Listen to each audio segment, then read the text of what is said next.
आज का हमारा वीडियो नंबर है 8 और आज हम कुछ ऐसे वाक्य को इंग्लिश में बनाना सीखेंगे जो कॉमन होगा, यानी जो हम रोजाना बोलते हैं लेकिन एक ही तरह के वाक्य। जैसे कि इस तरह के वाक्य को तो बोलती है, जैसे जाहिर सी बात है मैं वहां नहीं जाऊंगा, जाहिर सी बात है हम तो जाएंगे ही, जाहिर सी बात है हम उसे मारेंगे, जाहिर सी बात है वह यहाँ नहीं आएगा।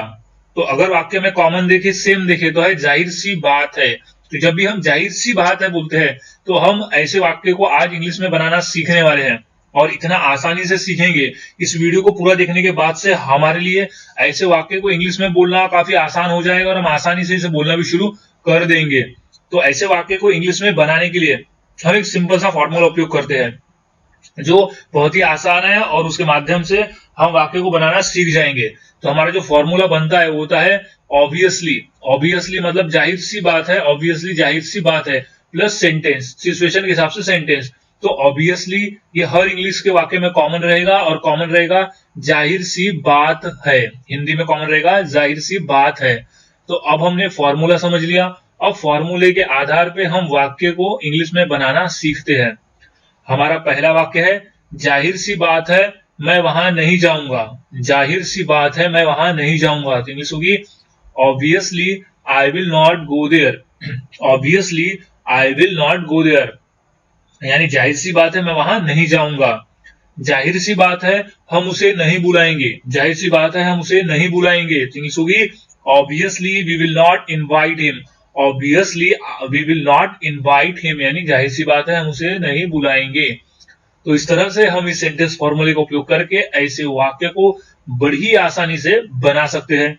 कुछ और वाक्य देख लेते हैं। जैसे जाहिर सी बात है वह यहां नहीं आएगा। जाहिर सी बात है वह यहां नहीं आएगा।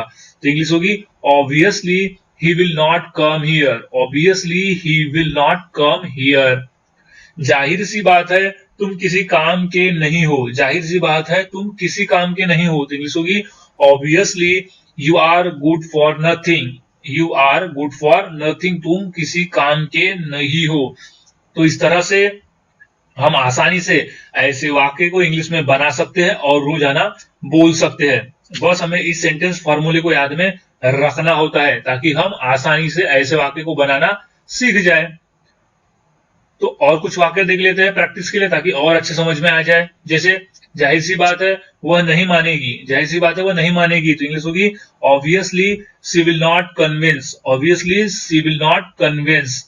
अब जाहिर सी बात है हम तो जाएंगे ही। जाहिर सी बात है हम तो जाएंगे ही। तो इंग्लिश होगी obviously we shall go. Obviously we shall go. तो इस तरह से हम आसानी से ऐसे वाक्य को इंग्लिश में बना सकते हैं और रोजाना बड़ी ही आसानी से हम इसे बोल सकते हैं। तो अब इसी फॉर्मूले के आधार पर मैं दो वाक्य देता हूं। इंग्लिश क्या होगी कमेंट में मुझे जरूर बताएं। जैसे जाहिर सी बात है मैं यहां रहूंगा। तो इंग्लिश होगी obviously I will be stay here. Obviously I will be stay here. जाहिर सी बात है तुम्हें यहां रहना होगा। जाहिर सी बात है तुम्हें यहां रहना होगा। तो इंग्लिश होगी obviously you will have to be here. You will have to be here, यानी तुम्हें यहां रहना होगा। तो इस तरह से हम बड़ी ही आसानी से ऐसे वाक्य को इंग्लिश में बना सकते हैं और रोजाना बोल सकते हैं। बस हमें ऐसे के लिए फॉर्मूले को याद में रखना होता है ताकि हम फॉर्मूले के आधार पर बड़ी आसानी से इसे बनाना सीख जाए। तो अब इसी फॉर्मूले के आधार पे मैं दो वाक्य देता हूं। इंग्लिश क्या होगी मुझे कमेंट करके जरूर बताएं। जैसे जाहिर सी बात है वह कुछ नहीं जानता और दूसरा है जाहिर सी बात है हम उसे मारेंगे। तो ये दो वाक्य की इंग्लिश क्या होगी मुझे कमेंट करके जरूर बताएं। और इस सेंटेंस फॉर्मूले से प्रैक्टिस करते रहे ताकि आसानी से ऐसे वाक्य बनाना सीख जाए। मिलता हूं ऐसी ही नई वीडियो के साथ अगले में।